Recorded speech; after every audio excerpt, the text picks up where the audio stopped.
શું ગુજરાતમાં લોકશાહી છે કે પછી ધારાસભ્યની રાજાશાહી? શું જનતાના ટેક્સના પૈસાથી બનતા રોડ હવે ધારાસભ્યની અંગત અદાવતનો ભોગ બનશે? અમરાઈવાડીમાં ભાજપના જ ધારાસભ્ય ડોક્ટર હસમુખ પટેલ ફરી એકવાર વિવાદના વંટોળમાં ફસાયા છે. થોડા દિવસ પહેલા જ એક એનઆરઆઈ યુવાનને લાફો મારવાના ગંભીર આક્ષેપો સાથે હજુ તો હોબાળો શાંત નથી થયો ત્યાં ધારાસભ્યએ પોતાની જ પાર્ટીના યુવા મોરચાના પ્રમુખ સાથેના ઝઘડાને આખી સોસાયટીનો રોડ અટકાવી દીધો. 9 સોસાયટીમાં ખાતમુહૂર્ત થયા પણ એક સોસાયટીને કેમ બાકાત રખાઈ? શું ધારાસભ્ય પોતાની સત્તાનો દુરુપયોગ કરી રહ્યા છે?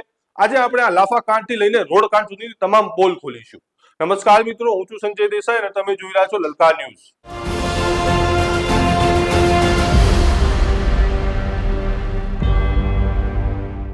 ઘટનાની શરૂઆત થાય છે 17 ફેબ્રુઆરી 2026 રોજ. અમરાઈવાડીના ધારાસભ્ય ડોક્ટર હસમુખ પટેલ પર આરોપ લાગ્યો તેમણે એક એનઆરઆઈ યુવકને લાફો મારી દીધો.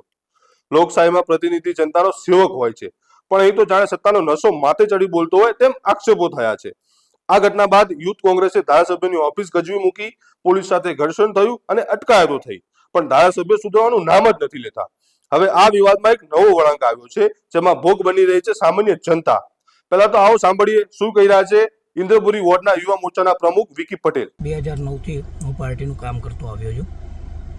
હમણાં તાજેતરમાં મારી સોસાયટી દિવ્યકુંજ સોસાયટીમાં આરસીસી રોડ 80% સરકારશ્રીનું બજેટ, 20% ધારાસભ્યશ્રીનું બજેટ ફાળવવામાં આવેલું હતું. 21 તારીખે ખાતમુહૂર્ત કરવામાં આવ્યું હતું 10 સોસાયટીમાં. એમાંથી મારી એક સોસાયટી મારા અંગત કારણોસર ધારાસભ્યશ્રીએ અને એમની વચ્ચે મારે થોડુંક અણબનાવના કારણે એમને મારી સોસાયટીમાં ખાતમુહૂર્ત કરેલ નહોતું. ત્યારબાદ હું અધિકારીશ્રીને મળવા ગયો હતો, દીપેશભાઈ કંબોડી સાહેબને. તો એમને મેં વાત કરી તો એમને મને એવું જાણ કરી કે ભાઈ ધારાસભ્યશ્રી અને પ્રમુખ કેવલ પટેલે અમને એવી જાણ કરેલી છે કે તમારે સોસાયટીનું કામ ચાલુ કરવું હોય તો તમે તમારી સોસાયટીનો લેટર પેડ લઈને ચેરમેન શ્રી ધારાસભ્યશ્રીની ઓફિસે જાય. હું પોતે દિવ્યકુંજ, શ્રીજી ટેનામેન્ટ, વિજય ટેનામેન્ટ સોસાયટીનો ચેરમેન છું અને પાર્ટીનો હોદ્દેદાર વ્યક્તિ પણ છું. આ લોકોને મને જાણ ના કરવી પડે, પાર્ટીકીય સૂચના ના આપવી પડે તો કશો વાંધો નહીં, પાર્ટીકીય સૂચના મને ના આપે, એમને મારી જોડે અણબનાવ છે, પર્સનલી મારે તકલીફ છે તો ના આપે. પણ સોસાયટીના ચેરમેન તરીકે સોસાયટીના રહીશોએ, સભ્યોએ આગલા દિવસે રાત્રે 20 તારીખે ફોન કરેલ કેવલ પટેલને. કેવલ પટેલને જાણ કરી હતી કે તમે પાર્ટીકીય તમારે સૂચના ના આપી હોય તો કંઈ નહીં, પણ એ અમારી સોસાયટીનો ચેરમેન છે વર્ષોથી, તો તમે એને જાણ કરો અને અમારે રોડ બનાવવાનો જ છે. અમે કોઈએ ના પાડી નથી ખાતમુહૂર્ત કે રોડ બનાવવાની. અમે જ પોતે રોડની માંગણી કરી છે તો અમે શું કામ ના પાડશું રોડ બનાવવાની, કે અમે શું કામ અગેન્સ્ટમાં જશું? તો મારું આ મીડિયાના માધ્યમથી એટલું જ જણાવવું છે કે આ જે વિષય બન્યો છે એમાં મારો ઇન્ટરનલી વિષય છે ધારાસભ્યશ્રી જોડે, તો એના હિસાબે સોસાયટીના સભ્યોને જે આ તકલીફ સહન કરવી પડે છે એ વ્યાજબી વાત છે નહીં. તો આનું કંઈક સોલ્યુશન આવે એવી જ મારી અપેક્ષા છે. સાંભળ્યું તમે? આ છે ભાજપના યુવા મોરચાના પ્રમુખ વિકી પટેલ. ધારાસભ્ય અને વિકી પટેલ વચ્ચેનો આંતરિક વિવાદ હવે જાહેરમાં આવ્યો છે. ઇન્દ્રપુરી વોર્ડની દિવ્યકુંજ સોસાયટીમાં 1.5 વર્ષથી રોડ મંજૂર છે. 21 ફેબ્રુઆરીએ 10 સોસાયટીઓમાં ખાતમુહૂર્ત હતા પણ ધારાસભ્ય માત્ર દિવ્યકુંજ સોસાયટીમાં જ પગ ન મૂક્યો. કેમ? કારણ કે ત્યાંના ચેરમેન સાથે તેમને અણબનાવ છે. હદ તો ત્યારે થઈ જ્યારે ધારાસભ્યએ એવો આગ્રહ રાખ્યો કે ચેરમેન લેટર પેડ લઈને ઓફિસ આવે તો જ કામ કરીશું. શું આ વિકાસનું કામ છે કે કોઈની ઈગો સંતોષવાની રમત? જે હોય તમે અંદર, અમે વર્ષોથી ભાજપને વોટ આપીએ છીએ તો અમારે શું લેવા દેવા? તો તમે જેટલું બને એટલું જલ્દી રોડનું કામગીરી કરો અને ટેક્સ ભરીએ. અમે ટાઈમે ટેક્સ પણ ભરીએ છીએ સોસાયટીની અંદર. અમારે આંતરિક વિવાદના હિસાબે અમારે સોસાયટીના રોડનું કંઈક નિકાલ આવે સાહેબ, એવું કંઈક કરજો.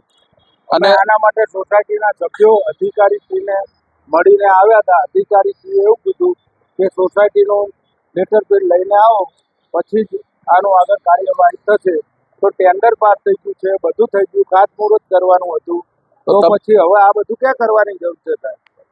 સોસાયટીના રહીશોને જે અન્યાય થાય છે એ ખવો ના પડે, વહેલાસર કામ રોડનું ચાલુ કરે. અમારી તો એ જ રજૂઆત છે. આ જે આંતરિક વિશ્વાસ છે તમારા ભાજપના કાર્યકર્તાઓનો કે જે બી હોય એમાં અમારા સોસાયટી વાળા ભોગવવું પડે છે, એ વ્યાજબી ના કહેવાય. અમારી તો નમ્ર વિનંતી છે કે વહેલાસર રોડનું કામ ચાલુ કરાવો. અમે ભાજપને અત્યાર લગી સપોર્ટ કર્યો છે, વોટ આપીએ છીએ, ટેક્સ ભરીએ છીએ, છતાંય અમારે અન્યાય સહન કરવો પડે એ ના ચાલે. અને આ સુધીનો રેકોર્ડ જોઈ લો, અમારી સોસાયટીના વોટ તમને જ પડે ભાજપને, એક વોટ કોંગ્રેસને નહીં જતો કે આપને નહીં જતો. પછી એના તમારા વિખવાદના હિસાબે જો અમારે રોડ આવી અટકી જાય. સાચી વાત છે બાળકભાઈની. હવે ફરીવાર વોટ માટે જો આવશું તો પછી સોસાયટી વાળા વિરોધ કરશે. એના કરતા અમને ન્યાય આપો અને રોડનું કામ સત્વરે ચાલુ કરાવો. હા, અધિકારીના આ ખુલાસાએ સાબિત કરી દીધું છે કે સરકાર તંત્ર હવે જનતા માટે નહીં પણ નેતાઓના ઈશારે નાચે છે.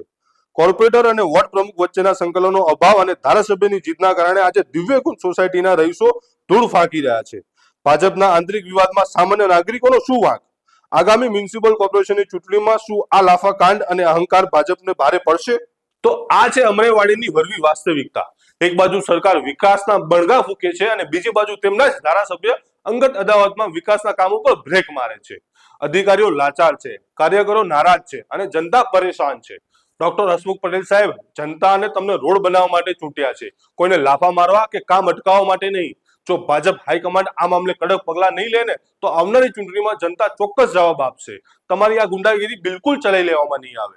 મિત્રો, તમારું શું માનવું છે? શું ધારાસભ્યનો આવો વ્યવહાર યોગ્ય છે? અમારી ચેનલ લલકા ન્યૂઝને લાઇક, શેર અને સબસ્ક્રાઇબ કરવાનું ભૂલતા નહીં મિત્રો.